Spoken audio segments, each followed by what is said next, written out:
10h46, on vous retrouve donc dans Direct Investisseur. On va bientôt accueillir Dorian Abadi, analyste marché chez XTB, qu'on aura en duplex pour faire un petit tour d'horizon des marchés.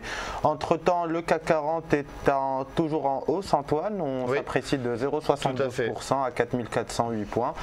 Que pouvez-vous nous dire au niveau du palmarès? Est-ce que les choses sont inchangées? On retrouve toujours Total et Numéricable bien orientés. Voilà, exactement. C'est-à-dire qu'on a toujours le secteur pétrolier qui est bien orienté avec effectivement une reprise des cours du pétrole. On a eu hier sur le pétrole, on peut le dire, un selling climax, c'est-à-dire une vente panique sur le pétrole, et ensuite les opérateurs sont repartis à l'achat fortement même sur le pétrole. On a eu sur le Brent, on a eu un point bas à 68 $ à peu près environ. C'est ça, alors sur le Brent, voilà, on a eu un point bas aux alentours de 67,50, et puis on est remonté très fortement, on est remonté au-dessus des 72 $, on compte actuellement 72,25. Donc les ventes paniques se sont arrêtées pour une reprise, un rachat de short, comme on dit dans le jargon technique, et ceci profite donc aux valeurs pétrolières. Donc on en parlait, Total qui est la plus forte hausse du CAC 40 et qui est en progression de 2,43%. Morel et Prom également, parapétrolière, qui a été survendue ces derniers temps, se reprend légèrement tout de même, enfin 1,80% de progression.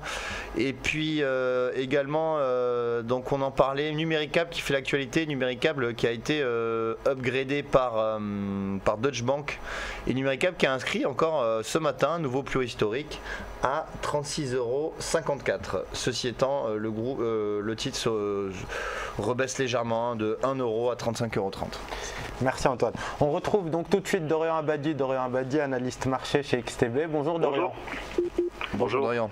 Alors on va faire un petit tour d'horizon des marchés, notamment donc du DAX et de l'euro-dollar. Quelles sont vos impressions tout d'abord sur le DAX, puisqu'on cotait ce matin à plus de 10 000 points et on en parlait la semaine dernière où vous nous disiez que selon vos impressions, le DAX devait aller vers ces niveaux-là.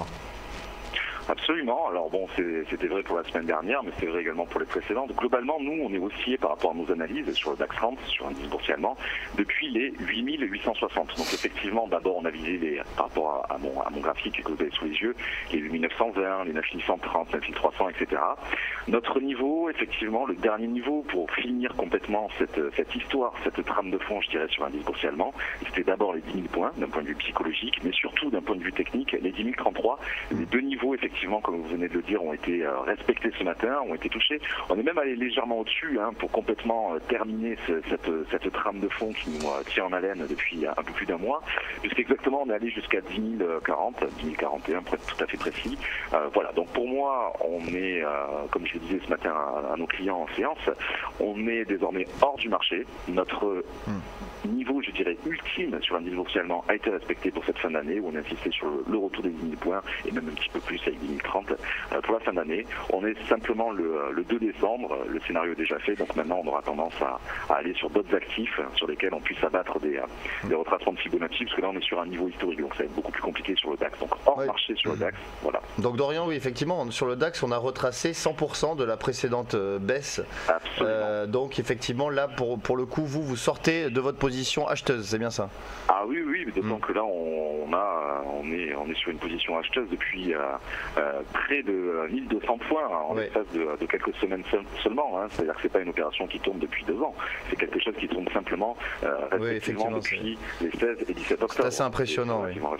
Voilà. Effectivement, on le voit sur le graphique, une succession de bougies haussières très très impressionnante. Si vous deviez nous livrer vos impressions pour les semaines à venir, votre lecture, quelle serait-elle ?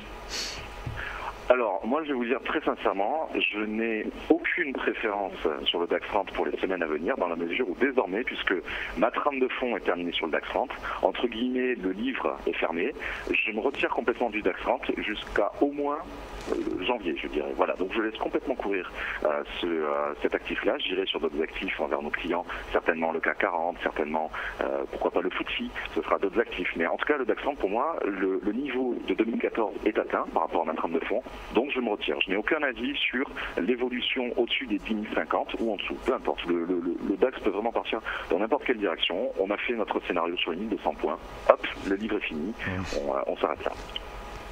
Très bien. On devait parler également donc euro-dollar. Vous avez donc une vision que vous défendez depuis maintenant quelques semaines également sur la paire. Quelle est-elle justement ? Oui, alors je vous entends pas très bien, mais effectivement sur euro-dollar, bon. Plein maintien, je dirais, du biais baissier en dessous de cette fameuse résistance qui nous a tenu là aussi en haleine pendant une quinzaine de séances, c'est-à-dire, comme vous le voyez là sur le graphique, les 78,6 de retracement Fibonacci, à 24,70. On est une quarantaine de pips en dessous. Ça correspond presque à notre dernier take profit pour nos clients sur Euro-USD. C'est la seule opération d'ailleurs qu'on a véritablement en cours, qui est véritablement conseillée pour nos clients, globalement jusqu'à 24,30, effectivement. Et une fois c'est à 24,30 clôturé, je dirais que ce sera notre dernière grosse opération de la journée avant véritablement la poursuite de la tendance. Moi, ce qui m'intéresse, c'est surtout la rupture de la 24,00. Je suis pleinement baissier jusqu'à au moins 1,22,00 globalement. Mais c'est vrai qu'on a vraiment du mal encore à casser un petit peu cette résistance. Et vous savez, de la même manière qu'on est haussier sur le DAX depuis les 8860, on est baissier sur Euro-USD depuis 1,35,00.